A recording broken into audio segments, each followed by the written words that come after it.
Stand up. Show them the sweatshirt.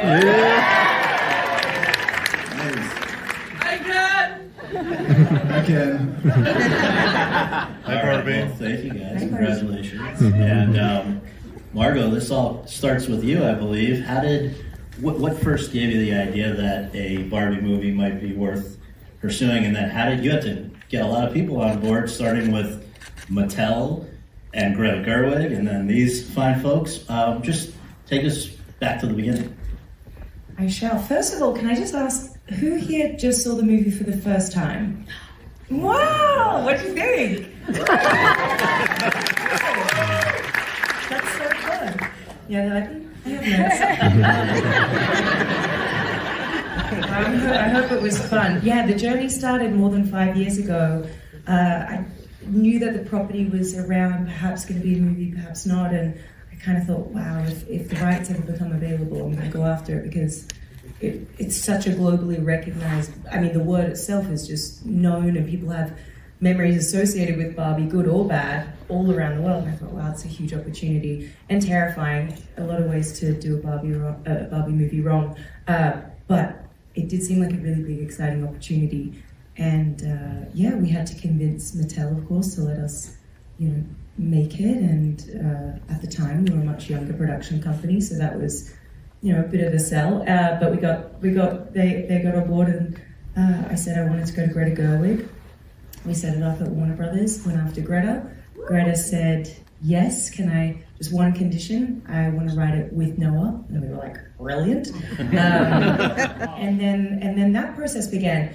And no one saw the script until they fully completed the script. So not Warner's, not Mattel, not me. And I read it and thought, it's so brilliant, and it's so sad that this will never get made, because they're never going to let us make this movie.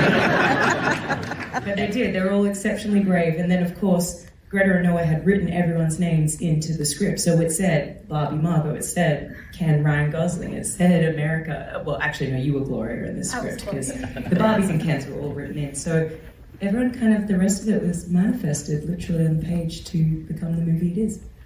Now, Greta initially was not also locked to direct it, right? They were writing it, but how did that shift, that she would also be directing?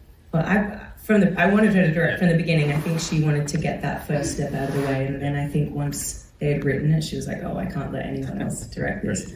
And likewise, I hadn't committed to acting in it, only because I wanted her and Noah to write the script they needed to write, and if I wasn't the right person for the role, no hard feelings, sort of thing. So I was just on board as a producer, and she said, no, we've written it for you. We went with it. So Ryan, my understanding from Greta is that she was convinced that you were great for Ken from the very beginning, but that it took a little bit of time for you to come around to that. What was going on in your mind about playing this gentleman? Thank you for calling him a gentleman. It was such an incredible script. It was undeniable, but it did occur to me that this might be the hardest role ever. Because how do you approach playing a 70-year-old crotchless doll that nobody cares about? I mean, there's no research material for that. There's no documentaries you can watch. There's no one you can shadow. I could tell you what that might be like. You're on your own. But the upside of that eventually is that no one can tell you you're doing it wrong. Well, the internet told me I was doing it wrong.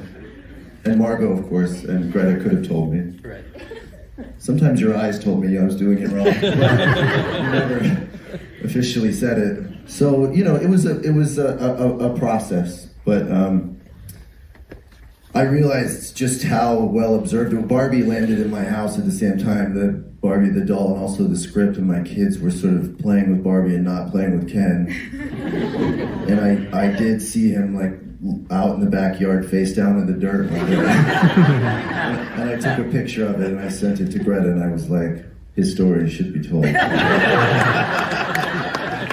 Now, I guess that also makes me want to ask, did any of you grow up with Barbie yourself, or Ken?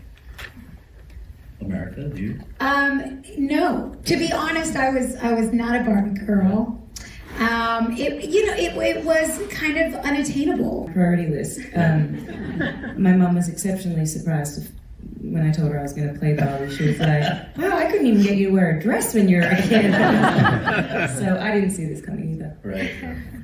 Well, how early on was it clear the degree to which this was going to be musical? I mean, you guys, there's choreographed dancing, which must take a lot of work. There's musical performance, singing performances. And I mean, also, maybe arguably the greatest soundtrack of a movie ever with Billie Eilish, Phineas, Dua Lipa, Lizzo. You could go on and on. And so I guess I just wondered how that was presented to you guys from the start in terms of what Greta was envisioning.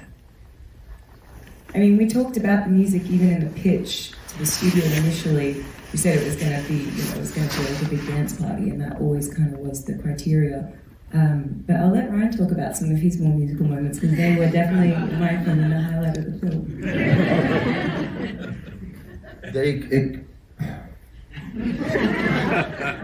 It sort of evolved, right? I mean, it although it felt like it always should be there, I guess, I had a terrible idea at one point where I thought Ken should dance his feelings. And I told that to Greta, and she was like, okay, well, I'll work on that with the choreographer. And then we did. I had this thought that I should dance with my mink, like I would have a duet between me and the mink, and we'd be fighting. And we worked on it for a few days, actually, and then the choreographer got a text, and she said, the mink dance is dead. And I was like, what do you mean the mink dance is dead? She said, they killed it. And I said, who killed the mink dance? And she said, I can't say who, but it came from the top. And I was like, okay. And then they were like, but Mark Ronson might write a song. So, then the mink dance was tabled.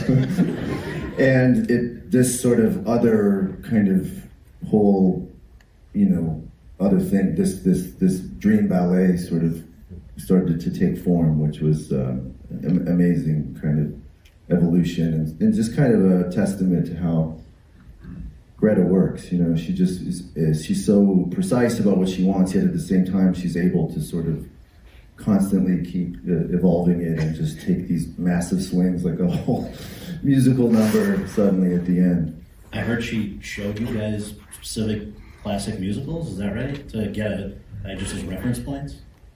Yeah, we did a thing called Movie Church. So every Sunday morning at the Notting Hill Electric, because we were shooting in London, we would watch a movie that was in some way a reference for Greta. So whether we were watching like His Girl Friday for the pace at which they talk, or we'd watch The Red Shoes because it was a big inspiration for the color LUT that we ended up coming up with. Rodrigo came up with, our cinematographer. And yeah, the big soundstage, 50s soundstage musicals were a big reference. Also just in how the aesthetic of the world, like the painted sites and everything needed to feel tangible because it's a toy world, but Barbie was also created in the 50s, 1959. So it from the beginning, Greta wanted to anchor it in that way, and she loves those musicals. Yeah. So tone must have been something that you guys talked about a lot, because I could see it being a tightrope. If you guys are all in a different movie, this thing could be a disaster. But as Greta's put it, you're doing the thing, but also subverting the thing. And so I just wonder, how. I'm sure the other movie references were probably to some degree for that as well, to get on the same page. But do you remember conversations about, just how big you should go with things, or how, just or even watching maybe rushes and things to see that it was on track? I don't know how it felt to you, but I remember when we were doing rehearsals beforehand, Ryan was like keeping it pretty low key, and I remember thinking like, it's going to be pretty grounded like that. Okay, I'm going to adjust the way I'm going to do it. I was going to go a bit bigger, but I'll go small. and smaller. And then on day one, Ryan was just like 150%, and I was like, oh shit, okay, we're going. It was always about calibrating your performance with whoever you're on screen, because in this movie you really do go from moments of huge physical slapstick comedy, and it's ridiculous and absurd intentionally, and then 2 minutes later on screen you need people to be feeling that gut-wrenching emotional moment that they connect with, and to keep that all existing in the same film. You just are trusting your director, who is a genius, and also calibrating. But I think we were both trying to like find at the beginning, and then about halfway through we were having like massive adult tantrums, throwing clothes off dream houses and just being so ridiculous, and it was the most fun ever. I think the truth is that there wasn't a comp. There was nothing you could point to say like, this is what that movie is, and that's the genius of Greta, to be able to bring a whole new vision and tone that encapsulated everything from fever dream ballet sequences to like really sobering, emotional moments. And I felt in particular like I never knew what it was supposed to be. I just felt like Greta knew exactly what it was supposed to be, and that she would tell you, and like she could hear it. Sometimes she would just have you say the lines, and she would close her eyes and she would just listen for the cadence and the speed of the lines, and so I felt so comfortable and safe knowing that she knew exactly what it needed to be. And when it came to do the monologue, which we had spent months and months talking about, I'd expected the same thing. I expected to walk onto set and for her to be like giving me that kind of very precise cadence, direction. And instead she went completely the other way and was like, I don't know, let's just do it and find out. And to speak to what's your name again? Ryan? To speak to what Ryan was saying, is like, that's the incredible capacity of Greta as a director, is to like know exactly what it is and also be completely open to discovery and to finding it with you. And it was really a gift, and the faith went both ways. Like we had so much faith in her, and she had so much faith in us. Please. Oh no, I was just gonna say that I didn't. It's Brian, by the way. Right. And thank you. Brian Reynolds.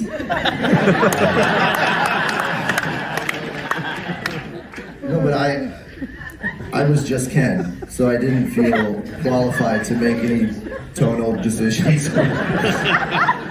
But I just was trying to get Barbie to notice me in every scene. Right. And she never did, so I just had to keep escalating it to try and just get her to even get Margot to look at me in a scene or something. She wouldn't.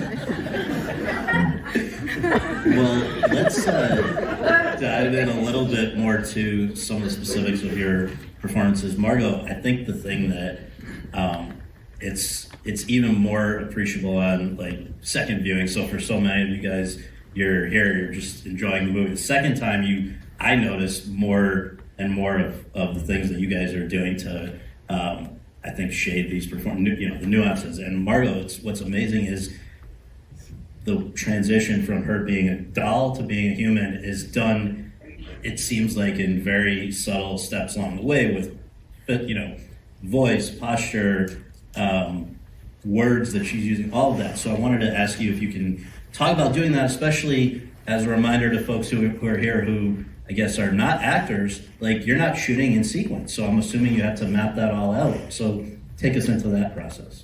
Thank you for noticing, or not noticing on the first watch. That was definitely, I did want there to be an evolution with the character. I wanted her to start off obviously as a doll and obviously as a human, but I thought I thought she needed to start off very, very certain and end very uncertain, but in a great way. And so I worked closely with Jacqueline Duran, our costume designer, and Ivana, our hair and makeup artist, to make sure that at the beginning she was dressing in very, block colors with geometric patterns. Her hair was big, voluminous Barbie hair, and we had like 9 wigs, so it would slowly get smaller until by the end it's a little more human-like.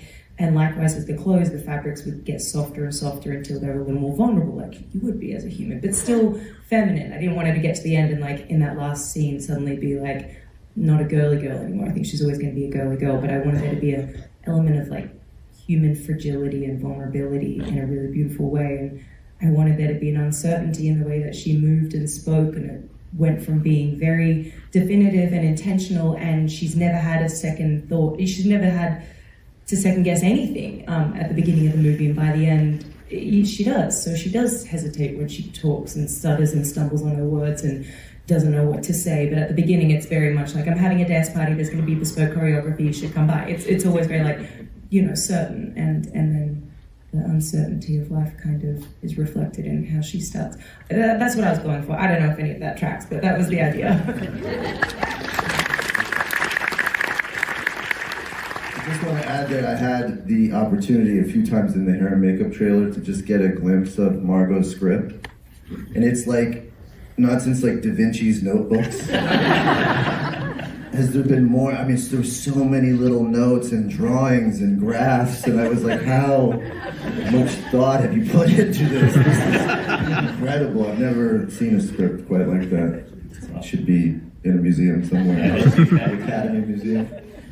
Ryan, with Ken pre and post experiencing the human world, did you? I guess, can you talk about your own version of that? Just how you were going to play the character differently before and after? I think there clearly his personality changes, but that means your performance changed. Yeah, it was. Well, we didn't shoot the real world stuff until the end, which I'm kind of glad, because I had kenned privately, on stages, but when you ken publicly, it's a whole other thing. And I was glad it was the end, because I know that I could have come back and shot more after kenning publicly. I needed some time to regroup. That's great. America. But the words you hear are the words that Greta and Noah, but probably Greta, wrote. And we spent months. I mean, talking about Gloria as a whole, which obviously her journey was leading up to that moment of expression for her and for the Barbies. And we went back and forth and shared like everything. I mean, Greta's knowledge of film is so incredible. I mean, she's an encyclopedia, and she'll reference everything from like, silent films and Polish DPs to like Paw Patrol. She's like, that scene in Paw Patrol? I'm like, no. But she's like, good shot, and she's such a lover, and like also has like a mind that's like a vault, and she'd say, watch Close Encounters for like this relationship, and watch Purple Rose of Cairo for like for this brightness in her eyes, and so it was so amazing to get to develop just a sense. It was really just about an essence and a sense of what that monologue meant and held. And then, of course, we were seeing it pop up all around us in the culture between, TV shows and articles and women in Congress after Roe v. Wade had been reversed. And the essence of that monologue was unavoidable in the world and in the culture. And so we just continued to, share the things that related to it. And so in that way, we grew it together. And when we were on set, it was like, it's like we just felt that we knew what we were doing. But in terms of the words, those words were her. The only line that wasn't there that came out of our conversations was the always be grateful line, which was the line that we added. You remember how many takes that was? I mean, it felt like a million takes. She did that so many times, and she did it at that level that you see on screen. She did it like that every time, and she had the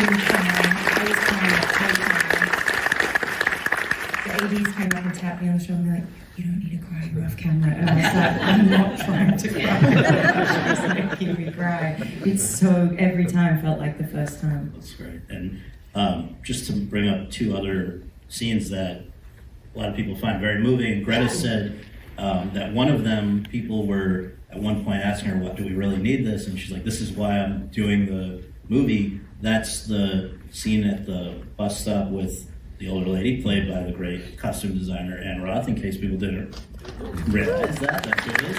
And then also you and Ray Perlman in the bowels of Mattel. Just anything you want to say about the importance of those scenes, Margot? Yeah, the bus stop scene. By the way, the craziest thing, Anne Roth designed the costumes for Midnight Cowboy, which Ryan's costume in that scene is very much Midnight Cowboy. It was the wildest thing. I was like, oh, this is, you remember that? It was wild. And It's also very BTS. Very it was kind of great that she's not an actor, and actually in the there's like a blooper reel thing that we have that when we played it on IMAX you could see, but otherwise you can't see it. But she did her line and she turned, she's like, was that good? And Greta was like, no, Greta goes, that was great. And she was like, I'll decide. She's just that person. I remember when we were talking about who we get to play the old lady on the bench.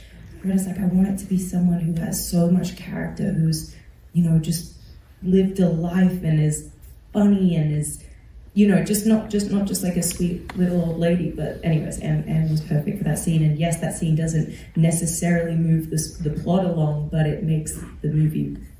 I mean, it's like Greta said, that it's the reason to make the movie is to have moments like that and have Barbie see age for the first time and say that it's beautiful is really sweet moment. And then working with Rhea Perlman was just, wild. I mean, it's Matilda's mom. It's very excited. So for all of you, can you take us back to opening weekend as you start to hear about or see the numbers of sales, the reviews, the reactions on social and everywhere else? I mean, you've all been a part of very big, successful projects, but I can't imagine there's ever been anything quite like this. And so be curious how you processed it and why you think, aside from being a very good movie, but why you think it tapped such a chord with people. Let's start with you. Yeah, I remember, I think it was like the I live in New York City, and it was like the Thursday. So we came out of the woods into a different situation than we walked in. But I don't know. It's hard to say why. I think for a lot of reasons. But it was interesting that at that time when it came out, it was just, and there still is, but there was a lot of conversation around like AI generated content.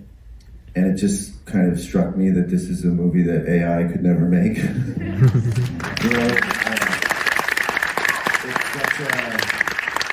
It's only Greta Gerwig could make this movie, and Margot and America. It's such a human film, and it also it's in keeping. I think it's Greta in the sense that she's. The way that we all felt making the movie, I think everyone felt watching the movie, which is just, it's so inclusive. Everyone is invited, and there's really something for everyone, and that's just what it's like to work with her. And I watched, and I watched the crew. I watched it just from my own limited perspective. I watched all the guys on the crew. Margot had implemented a pink day, where if you didn't wear pink, you were fined, and it was given to charity. And but like I watched all these guys, like they wanted to wear pink, and they would show up very proudly wearing it, and they were like soldiers in like serving the queen. They were like knights in pink armor, and they wanted to serve them. They were so in awe of what they were creating, and just wanted to pay their respects. And I think I just sort of, it started in that small way on set, and it just kept growing and growing and just spread out into to the world.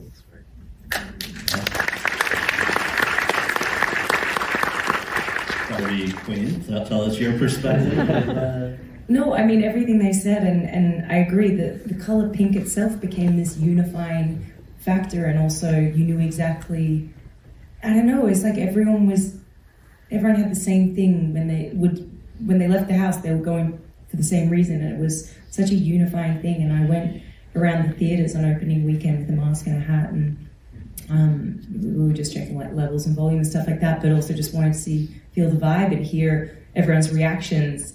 And I just couldn't believe how the color pink unified everyone despite age and gender and race and opinions. It's like everyone came together and was a part of this thing together. And I haven't felt that in a movie theater, I don't think, ever on this level in my entire life. It was really, really, really special. And then I would hide in the bathrooms and wait for people, to hear what people were saying about me. I'd sit in a cubicle and I was like, I'm going to chatter away about it. Or I would walk behind a group of teenage dudes, just so I'm like, I want to know what they're saying about the movie. And actually, a great story. I was in a pub in the middle of Scotland, maybe a month after the movie came out, and a bachelor party of dudes were at a table, and they didn't know I was sitting next. I had my back to them. They didn't know I was sitting there, but they discussed the Barbie movie for like half an hour. It was incredible, and some of them had seen it, and some others hadn't, and other people one dude at the table was like refuting. He's like, "I'm not seeing a Barbie movie. Why would I do that?" Another dude was like, "Dude, don't you want to be a part of culture? It's a cultural moment. Like, why do you be a part of culture?" And I listened to this whole debate, and then another guy piped up and he's like, "I've actually seen it." And everyone's like, "You've seen it too?" And they talked about why they thought it mattered, and it was such a fascinating conversation to listen to, because it wasn't, performative. They didn't know I was there or whatever, but to see the way it affected people that that you could just, no algorithm could tell you that group of guys were going to go see the Barbie movie, and they did. And of course, when I walked out, I stopped by the table. I was hoping. I